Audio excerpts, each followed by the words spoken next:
नहीं है, फिर भी आपको काम करने में इतना एफर्ट क्यों लग रहा है? कभी आपने सोचा है? प्रॉब्लम काम का नहीं है, प्रॉब्लम यह है कि आपका मेंटल सिस्टम ओवरलोड हो चुका है और जैसा ही वो ओवरलोड होता है वैसे ही आपकी क्लैरिटी खराब हो जाती है। इसे हम 5 सिंपल साइन से समझते हैं। पहला, एपेटाइट शिफ्ट। या तो आप ज्यादा खाने लगते हैं या तो अचानक ही आपका एपेटाइट गिर जाता है। ये रैंडम नहीं है, बॉडी स्ट्रेस को हैंडल करने की कोशिश कर रही होती है और उसी में आपका ईटिंग पैटर्न भी डिस्टर्ब हो जाता है। दूसरा, इंटरेस्ट ड्रॉप। जो चीजें पहले अच्छी लगती थी अब उसमें कुछ इंटरेस्ट ही नहीं आता है। कभी ऐसा नोटिस किया है? क्योंकि क्या होता है, जब लोड बढ़ता है तो हमारी इमोशनल कैपेसिटी खुद ब खुद कम होने लगती है। तीसरा, कॉग्निटिव हैवीनेस। कभी ऐसा हुआ है कि छोटी छोटी चीजें अननेसेसरली हैवी लगने लगती है, जैसे किसी को रिप्लाई करना या छोटा सा सिंपल डिसीजन लेना।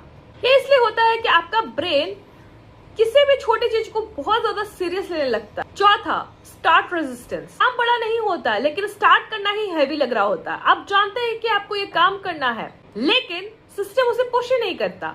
5, डिले लूप। फिर आप सोचते हैं कि थोड़ी देर बात कर लूंगा और ऑनेस्टली उस मोमेंट में थोड़ा हल्का भी लगता है लेकिन बाद में वही चीजें हैवी हो जाती हैं। तो ये डिसिप्लिन का इश्यू नहीं है और ना ही आप लेजी हैं, बस ये सिस्टम रेगुलेट नहीं कर पा रहा और जैसे ही सिस्टम स्टेबल होता है क्लैरिटी वापस आने लगती है और ये पैटर्न चलता रहा तो आप धीरे धीरे खुद पर डाउट करना शुरू कर देते हैं। सेव दिस वीडियो, क्योंकि अगली बार जब आपको लगेगा कि मुझसे नहीं हो रहा है तो आपको ये नहीं लगेगा कि आप प्रॉब्लम है।